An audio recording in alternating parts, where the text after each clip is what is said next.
یہ ہاروت اور ماروت نامی دو فرشتوں کو اللہ رب العزت نے بھیجا تھا، وہ اس دنیا میں آئے اور زہرا نامی ایک عورت پر وہ لوگ فریفتہ ہو گئے۔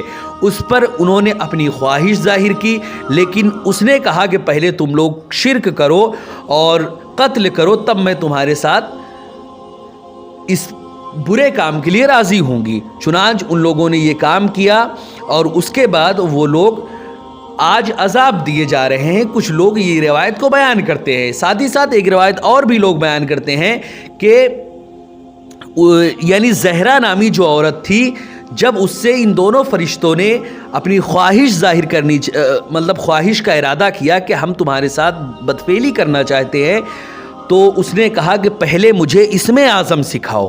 اسم اعظم سکھانے کے لیے اس نے کہا، اس عورت نے، تو چنانچہ ان لوگوں نے جیسے ہی اسم اعظم سکھایا، وہ اسم اعظم پڑھ کے آسمان پر چلی گئی اور وہاں پر جا کر زہرا ستارہ بن گئی۔ تو اس طرح کی بہت ساری باتیں مشہور ہیں جو کہ بنی اسرائیلی روایات میں سے ہیں۔ حقیقت میں ہاروت اور ماروت کا جو معاملہ ہے وہ اتنا ہی ہے جو محققین کی جس پر تحقیق ہے، وہ اتنی ہی باتیں ہیں، کیونکہ فرشتے جو ہوتے ہیں وہ گناہوں سے معصوم ہوتے ہیں، ان سے کوئی بھی گناہ کبھی سرزد نہیں ہو سکتا۔ حضرات محترم، اسی لیے محققین کی جو روایت میں نے پہلے ذکر کی، وہی باتیں حقیقت پر مبنی ہیں۔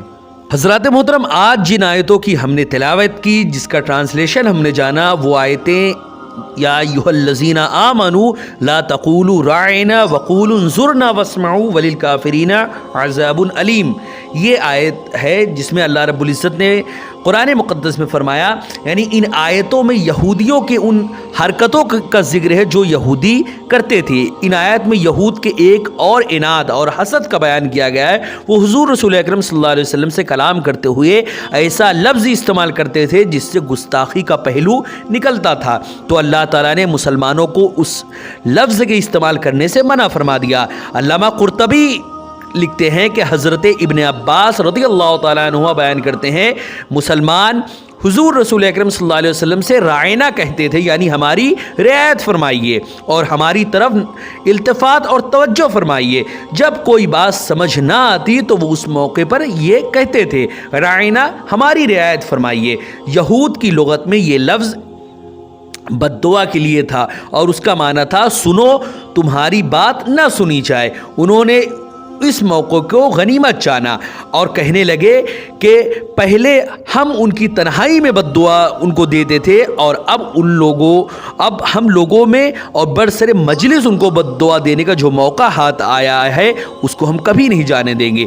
تو وہ نبی کریم صلی اللہ علیہ وسلم کو مخاطب کر کے رائنا کہتے تھے اور آپس میں ہنستے تھے۔ حضرت سعد بن معاذ کو یہودیوں کی جو لغت تھی اس کا علم تھا۔ انہوں نے جب ان سے یہ لفظ سنا تو انہوں نے کہا، تم پر اللہ کی لعنت ہو، اگر میں نے آئندہ تم کو نبی صلی اللہ علیہ وسلم سے یہ لفظ کہتے ہوئے سنا تو میں تمہاری گردن اڑا دوں گا۔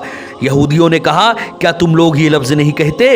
اس موقع پر یہ آیت نازل ہوئی جس میں اللہ رب العزت نے مسلمانوں سے کہا کہ جب بھی کوئی بات سمجھ میں نہ آئے تو تم رائنا نہ کہو بلکہ انظرنا کہو، یعنی ہم پر نظر رحمت اور مہربانی فرمائے، تاکہ یہودیوں کو یہ موقع ہی نہ ملے کہ وہ صحیح لفظ کو غلط معنی میں استعمال کریں، اور پہلے ہی نبی کریم صلی اللہ علیہ وسلم کی بات غور سے سن لیا کرو تاکہ یہ نوبت ہی نہ آئے۔ حضرات محترم، اللہ رب العزت نے آگے فرمایا، ما ننسخ من آیت او ننسها ناتی بخیر منها ومثلها۔ حضرات محترم، یہودی جو تھے وہ مسلمانوں سے حسد اور بغض رکھتے تھے اور ان پر اعتراض کرنے اور دین اسلام میں طعن کرنے کا کوئی بھی موقع ہاتھ سے جانے نہیں دیتے تھے۔ جب اللہ تعالیٰ نے مسلمانوں کا قبلہ بدلا اور مسلمان مسجد اقصی کے بجائے مسجد حرام کی طرف منہ کر کے نماز پڑھنے لگے تو یہودیوں نے کہا، حضرت محمد اپنے اصحاب کو پہلے ایک حکم دیتے ہیں پھر اس سے منع کر دیتے ہیں، سو یہ قرآن انہی کا بنایا ہوا ہے، اسی لیے اس کے احکام متضاد ہیں۔ تب اللہ تعالیٰ نے یہ آیت نازل فرمائی کہ جس آیت کو بھی ہم منسوخ یا محو کرتے ہیں اس سے بہتر یا اس جیسی دوسری آیت لے آتے ہیں۔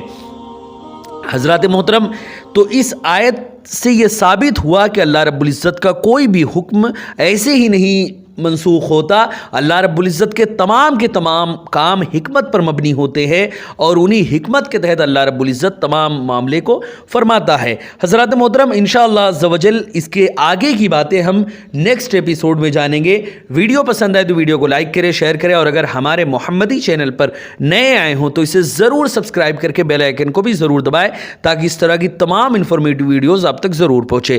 السلام علیکم ورحمۃ اللہ وبرکاتہ.